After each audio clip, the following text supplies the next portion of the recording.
Yesterday, start. Ladies and gentlemen, I have great pleasure in extending to you a hearty welcome to this annual general meeting of the bank. The director's report and audited accounts for the year have been in your hands for some time now, and with your permission, I shall take them as read.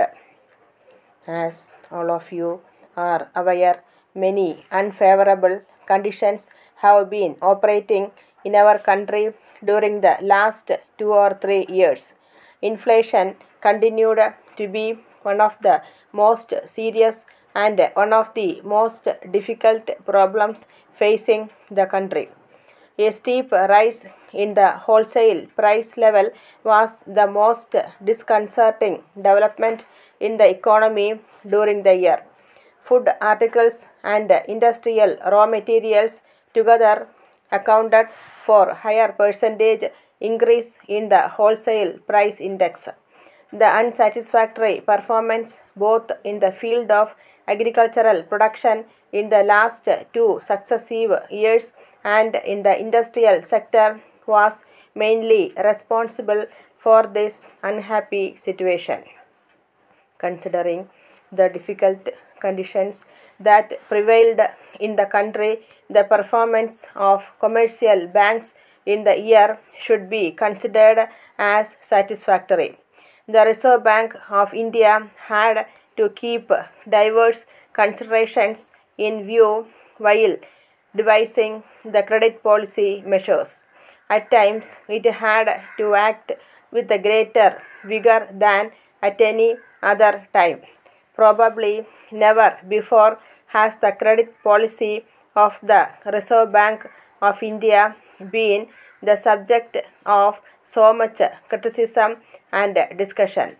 It was indeed as much a critical year for the central bank of the country as it was for the commercial banks and their clients.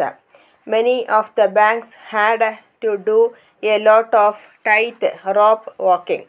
I am very happy to mention that though the Reserve Bank had to act with greater force, yet while doing so, it showed all sympathy and consideration to the commercial banks.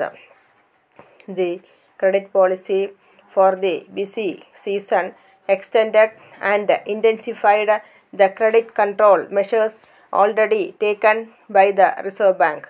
The Reserve Bank has directed the banks to observe a ceiling on credit expansion.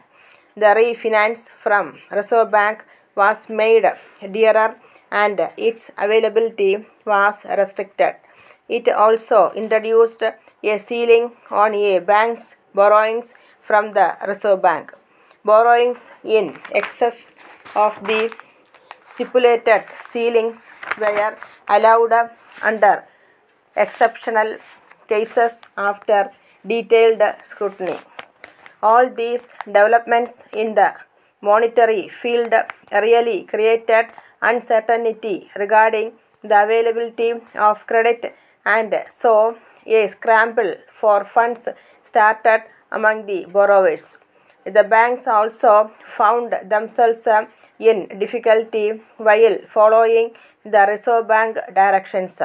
Though different banks were affected differently, competition among the banks for funds in call money market pushed up the interest rate to unprecedented levels. However, it must be admitted that the Reserve Bank has taken sufficient care to see that the genuine needs of the priority sectors, particularly small-scale sector and the export sector, are met to a considerable extent. Later, it even relaxed the ceiling on the additional credit given for export purposes. One must admit that the Reserve Bank acted with a sense of pragmatism.